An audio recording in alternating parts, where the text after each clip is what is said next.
Hello बच्चों, स्वागत है आपका एक नई क्लास में। आज क्लास में पढ़ने वाले हैं क्लास 10th मैथमेटिक्स के अंतर्गत जो आपका चैप्टर नंबर 6 यानी कि जो आपका अध्याय 6 है त्रिभुज, उसके अंतर्गत आज हम प्रश्नावली 6.1 को सॉल्व करने वाले हैं। ठीक है, तो बच्चों ये जो प्रश्नावली 6.1 है आपके लिए बहुत ही इंपॉर्टेंट है, क्योंकि इस प्रश्नावली में आपको क्या करना है, रिक्त स्थान को भरना है। ठीक है, जो आपके बोर्ड एग्जाम में ऑब्जेक्टिव के रूप में पूछे जा सकते हैं। ठीक है, तो बच्चों बहुत ही ध्यान से देखना, मैं आपको बहुत ही सिंपल मेथड से इस प्रश्नावली 6.1 को कंप्लीट कराने वाला हूँ। ठीक है, तो प्रश्नावली 6.1 को सॉल्व करने से पहले ना हम इसके बेसिक कॉन्सेप्ट को समझते हैं। यानी कि मैं आपको पहले बताऊंगा कि इस चैप्टर में आपको पहले करना क्या है। ठीक है, तो प्रश्नावली 6.1 को सॉल्व करने से पहले बच्चों इसमें आपको देखो पढ़ना क्या है। ठीक है, देखो यहाँ से अगर हम बात करें तो ये आपका चैप्टर नंबर 6 है त्रिभुज। ठीक है, यानी कि आज की वीडियो से हम इस चैप्टर नंबर 6 को स्टार्ट कर रहे हैं। ठीक है, और पहले हम समझेंगे कि त्रिभुज होता है क्या है। ठीक है, त्रिभुज में आपको क्या क्या पढ़ना है। ठीक है, तो देखो बच्चों यहाँ से अगर हम बात करें, यहाँ से आपको समरूप आकृतियां पढ़नी है। ठीक है, समरूप आकृतियां के बाद आपको सर्वांगसम आकृतियां। ठीक है, इन सभी को बारे में समझने के बाद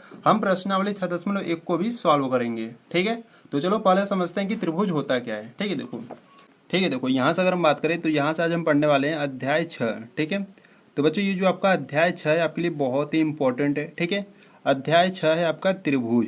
ठीक है, तो बहुत ही ध्यान से देखना, मैं आपको बहुत ही सिंपल मेथड से इसको कंप्लीट कराने वाला हूँ। ठीक है, तो त्रिभुज को इंग्लिश में हम क्या कहते हैं, ट्राइंगल कहते हैं। ठीक है, तो देखो बच्चों अगर हम बात करें त्रिभुज की, तो त्रिभुज होता है क्या है। ठीक, अगर आपसे कोई पूछ लिया कि बच्चों बताओ त्रिभुज होता है क्या है, तो आपको बता देना है कि तीन सरल रेखाओं से घिरी हुई बंद आकृति को हम क्या कहते हैं, त्रिभुज कहते हैं। ठीक है, तो तीन सरल रेखाओं से घिरी हुई बंद आकृति को हम क्या कहते हैं, त्रिभुज कहते हैं। ठीक है, तो ये आपका एक त्रिभुज होता है। ठीक है, तो बच्चों देखो त्रिभुज में आपके तीन शीर्ष होते हैं। जैसे यहाँ पर आपका एक ये शीर्ष है। ठीक है, और यहाँ पर आपका दूसरा शीर्ष है, और यहाँ ये आपका तीसरा शीर्ष है। ठीक है, जैसे इसको नाम दे देता हूँ, यहाँ पर इसको ए नाम दे दिया। ठीक है, दूसरे वाले शीर्ष को बी नाम दे दिया, और तीसरे वाले शीर्ष को सी नाम दे दिया। ठीक है, तो त्रिभुज में तीन शीर्ष होते हैं और तीन कोण होते हैं। ठीक है, जैसे देखो यहाँ पर कोण ए हो गया, कोण बी और कोण सी। ठीक है, तो बच्चों ये आपको ध्यान देना है कि त्रिभुज में आपके तीन शीर्ष होते हैं और तीन कोण होते हैं। ठीक है, और जो तीनों कोणों का जो योग होता है बच्चों, वो आपको भी ध्यान देना है। ठीक है, तीनों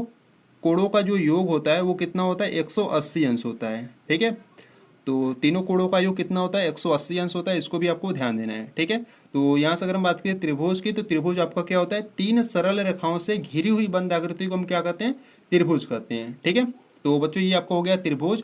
और देखो ये जो आपका चैप्टर नंबर 6 है त्रिभुज, बच्चों इसमें आपको पढ़ना है समरूप आकृतियां, सर्वांगसम आकृतियां। ठीक है, तो इसको भी चलो देख लेते हैं। देखो यहाँ से अगर हम बात करें समरूप आकृति की, ठीक है, तो ये आपके लिए इंपॉर्टेंट है। ठीक है, समरूप आकृतियां, सर्वांगसम आकृतियां, ये सब होते क्या है। ठीक है, ये आपको जानना जरूरी है। ठीक है, समरूप आकृतियां जिसको इंग्लिश में हम कहते हैं सिमिलर फिगर कहते हैं। ठीक है, सिमिलर फिगर कहते हैं। ठीक है, तो देखो यहाँ से अगर हम बात करें समरूप आकृतियां की, तो समरूप आकृति क्या होती है, देखो वह आकृति जो दिखने में समान हो परंतु छोटा या बड़ा हो सकता है। ठीक है, तो आपके कैसे आकृति होंगे, समरूप आकृति। जैसे देखो यहाँ से अगर हम बात करें, ये आपका क्या है, एक वर्ग है। ठीक है, ये छोटा सा वर्ग है और यहीं पर हम एक बड़ा सा वर्ग ले लेते हैं। ठीक है, तो देखो बच्चों दोनों दिखने में समान है। ठीक है, परंतु ये छोटा है, ये बड़ा है। ठीक है, तो दिखने में समान हो परंतु ये छोटे या बड़े हो सकते हैं, तो आपको कैसे आकृति कहलाएंगे, समरूप आकृति कहलाएंगे। ठीक है, और समरूप को प्रदर्शित करने के लिए इस चिन्ह का यूज करते हैं। ठीक है, समरूप को प्रदर्शित करने के लिए इस चिन्ह का यूज करते हैं, इसको भी आपको ध्यान देना है। ठीक है,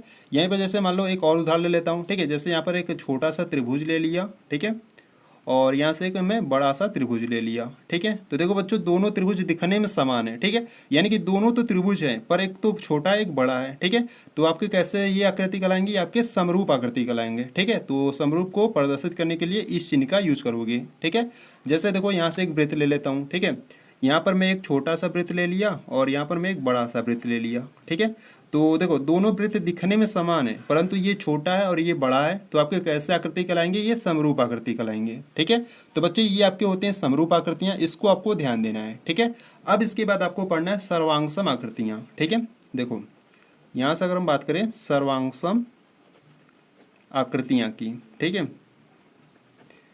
सर्वांगसम आकृतियां जिसको इंग्लिश में हम कहते हैं कॉन्गुरेंट फिगर कहते हैं। ठीक है, जिसको इंग्लिश में हम क्या कहते हैं, कॉन्गुरेंट फिगर कहते हैं। ठीक है, तो सर्वांगसम आकृति की बात करें तो देखो इसको समझो। देखो सर्वांगसम आकृति वह आकृति होती है जो समान आकृति की और समान साइज की हो। ठीक है, जैसे देखो यहाँ से मैं एक वर्ग ले लेता हूँ इस प्रकार से। ठीक है, ये आपका एक वर्ग है। ठीक है, और इसी साइज का एक और वर्ग ले लेता हूँ। ठीक है, तो बच्चों इसको आपको ध्यान देना है, दोनों दिखने में समान हो परंतु दोनों का जो आकार होना चाहिए ना वो समान होना चाहिए। जैसे देखो, अगर मान लेते हैं अगर ये इसका जो भुजा है, ठीक है, वो 1 मीटर का है, तो इसका भी भुजा 1 मीटर का होना चाहिए। ठीक है, तो इसको आपको ध्यान देना है। तो दोनों दिखने में समान हो और समान साइज की हो तो आपके कैसे आकृति कहलाएंगे? सर्वांगसम आकृति कहलाएंगे। ठीक है, यानी कि कॉन्ग्रुएंट फिगर कहलाएंगे। ठीक है, तो बच्चों देखो, सर्वांगसम को प्रदर्शित करने के लिए हम इस चिन्ह का यूज करते हैं। ठीक है, इसको आपको ध्यान देना है।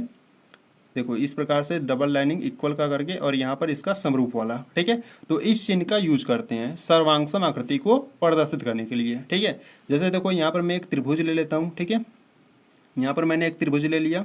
ठीक है, और इसी साइज का सेम यहाँ पर एक और त्रिभुज ले लेता हूँ। ठीक है, तो देखो दोनों त्रिभुज क्या है? दिखने में समान है और समान साइज के हैं। ठीक है, जैसे मान लो जैसे मान लो यहाँ पर इसका जो ये भुजा है बच्चों को मान लो 2 मीटर का है। ठीक है, ये 1 मीटर का है और ये आपका 3 मीटर का है। ठीक है, तो इसका भी ये भुजा 2 मीटर का होना चाहिए, ये 1 मीटर का होना चाहिए और ये 3 मीटर का होना चाहिए। ठीक है, यानी कि दोनों क्या हो? दिखने में समान हो और दोनों समान साइज की हो तो आपको कैसे आकृति कहलाएंगे? सर्वांगसम आकृति कहलाएंगे। ठीक है, तो सर्वांगसम को प्रदर्शित करने के लिए इस चिन्ह का यूज करते हैं, इसको भी आपको ध्यान देना है। ठीक है, और जैसे देखो यहाँ पर एक वृत्त ले लेता हूँ। ठीक है, जैसे देखो इस वृत्त, ये एक आपका वृत्त है। ठीक है, और इसी साइज का यहाँ पर भी एक वृत्त है। ठीक है, तो देखो बच्चों, जैसे मान लो इसका जो त्रिज्या है ना, इसका त्रिज्या हम मान लेते हैं 1 मीटर का है। ठीक है, और इसका भी त्रिज्या 1 मीटर का है। ठीक है, तो दोनों त्रिज्याएं आपके 1 मीटर के हैं। ठीक है, यानी कि दोनों क्या है? वृत्त जो है समान है। ठीक है, दिखने में भी समान है और दोनों का जो साइज है वो भी समान है, तो आपके कैसे आकृति कहलाएंगे?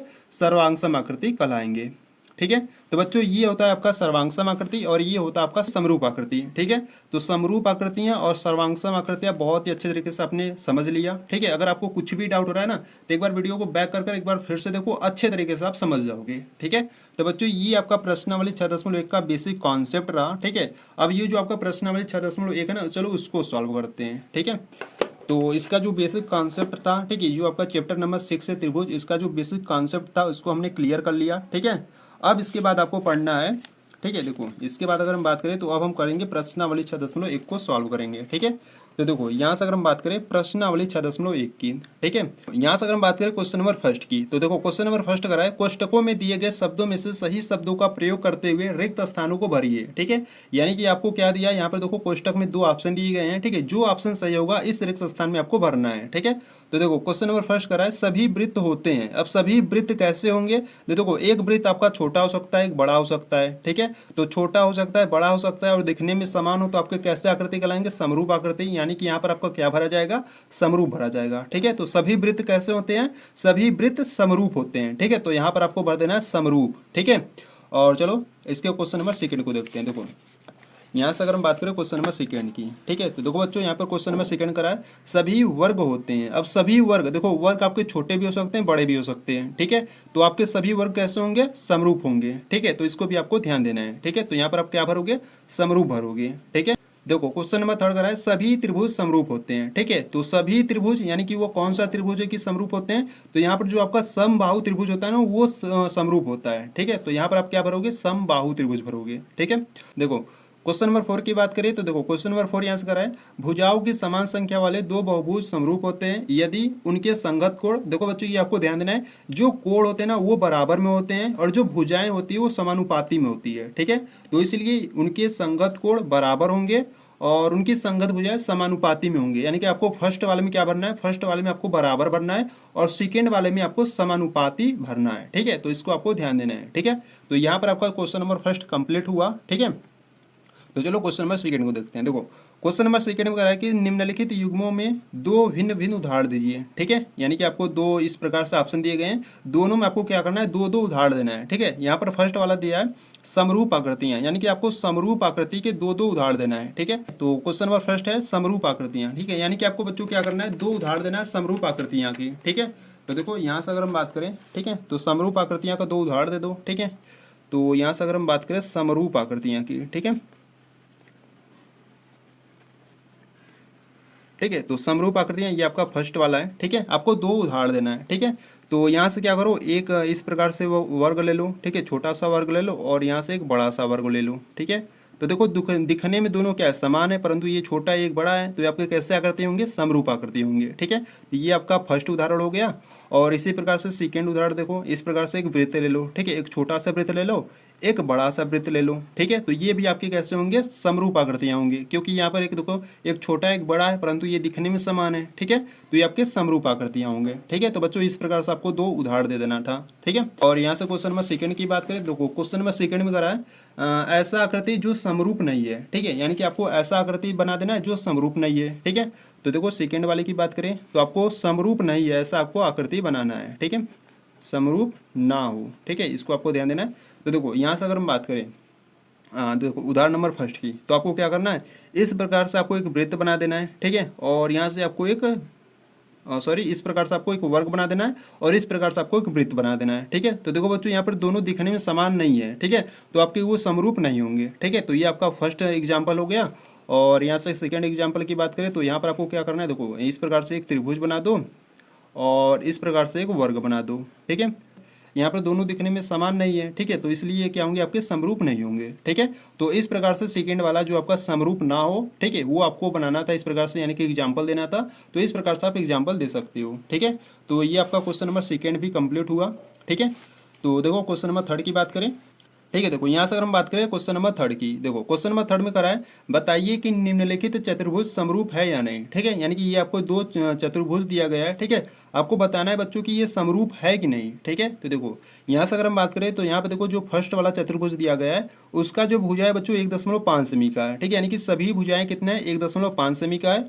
और ये जो आपको एक चतुर्भुज दिया गया है इसका जो भुजा है वो 3 सेमी का है। ठीक है, तो बच्चों 1.5 का गुना 3 होता है। ठीक है, यानी कि इसका ये 2 गुना है। ठीक है, तो वो भुजाएं तो समान है। ठीक है, तो यानी कि जो भुजाएं होंगी वो तो समान होंगी। ठीक है, परंतु देखो यहाँ पर अगर कोण की बात करें तो देखो यहाँ पर इसका जो कोण है ना बच्चों वो कितना है, 90 डिग्री से कम है। ठीक है, इसका जो कोण है 90 डिग्री से कम है और इसका जो कोण है वो 90 डिग्री का है। ठीक है, तो यानी कि कोण में अंतर है। ठीक है, भुजा समान है, कोण में अंतर है, इसीलिए ये आपका चतुर्भुज समरूप नहीं होगा। ठीक है, तो आपको लिख देना है कि इसका जो भुजा है वो समान है, परंतु इसका जो कोण है वो समान नहीं है, इसीलिए ये चतुर्भुज समरूप नहीं होंगे। ठीक है, इस प्रकार से आपको लिख देना है और ये आपका क्वेश्चन नंबर थर्ड भी कंप्लीट हो जाएगा। ठीक है, तो बच्चों ये जो आपका प्रश्नावली 6.1 था बहुत ही सिंपल एक्सरसाइज था। ठीक है, अगर आपको इसमें कुछ भी डाउट है ना एक बार फिर से देख लेना, अच्छे तरीके से आप समझ जाओगे। ठीक है, तो बच्चों अगर आप प्रश्नावली 6.2 को देखना चाहते हो तो आपको क्या करना है, प्लेलिस्ट को चेकआउट कर लेना है, वहां पर आपको सभी वीडियोस चैप्टर वाइज मिल जाएंगे। ठीक है, तो चलो वहीं पर मिलता हूँ प्रश्नावली 6.2 में। ठीक है, तब तक के लिए जय हिंद जय भारत।